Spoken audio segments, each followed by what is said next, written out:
परिस्थिती काय आहे याबद्दल आम आदमी पार्टीच्या कार्यकर्त्यांनी प्रत्येक शाळेमध्ये जाऊन शाळांची अवस्था काय आहे आणि कोणत्या परिस्थितीमध्ये मुलांना सरकारकडून कशा पद्धतीने शिक्षण दिलं जातं याबाबत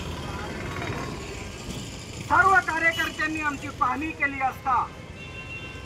तसेच या बीड जिल्ह्यामध्ये बीड जिल्ह्याचे जिल्हाध्यक्ष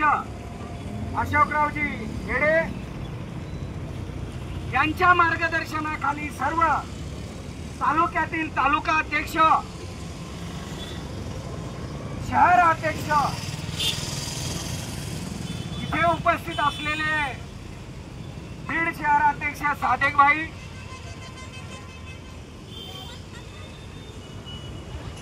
नाशरजी मुंडे बरेच आमचे सर्व सहकारी आघाडीचे आहेत यांनी प्रत्यक्ष जिल्हा परिषद शाळांची पाहणी केली असता या शाळांची अवस्था एखादं जनावर सुद्धा तिथं बांधलं किंवा राहू शकत नाही अशा अवस्थेच्या बीड जिल्ह्यातल्या शाळा आहेत। काही शाळांमध्ये तर शाळा क्लासरूम सुद्धा नाही आहे, झाडाखाली शाळा भरवल्या जातात। काही शाळांमध्ये लाखो रुपये खर्च केलेत पण वस्तुस्थिती मात्र तिथं सुधारलेली नाही, फक्त भ्रष्टाचाराने बरबटलेले। भ्रष्टाचार कसा करता येईल, शिक्षणावरील खर्च फक्त भ्रष्टाचाराने कसा आपल्या पदरात पाडून घेता येईल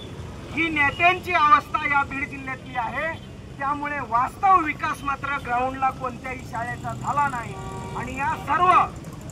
अनेक शाळांमध्ये पिण्याच्या पाण्याची व्यवस्था नाही, मुलांना शौचालयाची व्यवस्था नाही, मुलांना शाळेमध्ये आहार दिला जातो तो निकृष्ट दर्जाचा दिला जातो। या सर्व प्रश्न गंभीर असताना सुद्धा सरकारला या प्रश्नाकडे लक्ष द्यायला वेळ दिसत नाही। त्याचं कारण आहे की बीड जिल्ह्यामध्ये सर्व नेत्यांच्या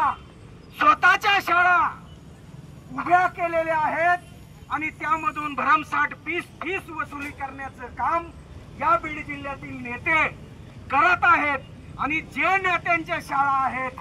त्यांना या बीड जिल्ह्यातल्या सरकारी शाळा मोडीत काढायच्या आहेत, बंद करायच्या आहेत, जेणेकरून यांच्या शाळा चालल्या पाहिजेत, यांना मुलांकडून फीस वसुली करता आली पाहिजे, यांचे धंदे चालवण्यासाठी यांना या शाळा बंद करण्याचा गोरखधंदा या बीड जिल्ह्यातील नेत्यांनी मांडलेला आहे, या देशातील या महाराष्ट्रातील सरकारनं मांडलेला आहे आणि तो मोडीत काढण्याचं काम आम आदमी पार्टी 100% करणार आहे। आम्ही असाच लढा कायम चालू देऊ आणि गोरगरिबांच्या मुलांच्या हक्कासाठी लढण्याचं काम आम्ही करणार आहोत। आम्ही आज सरकारला महाराष्ट्रामध्ये प्रत्येक जिल्हा परिषदेच्या समोर गेल्या 1 महिन्यापासून आम्ही पाहणी करून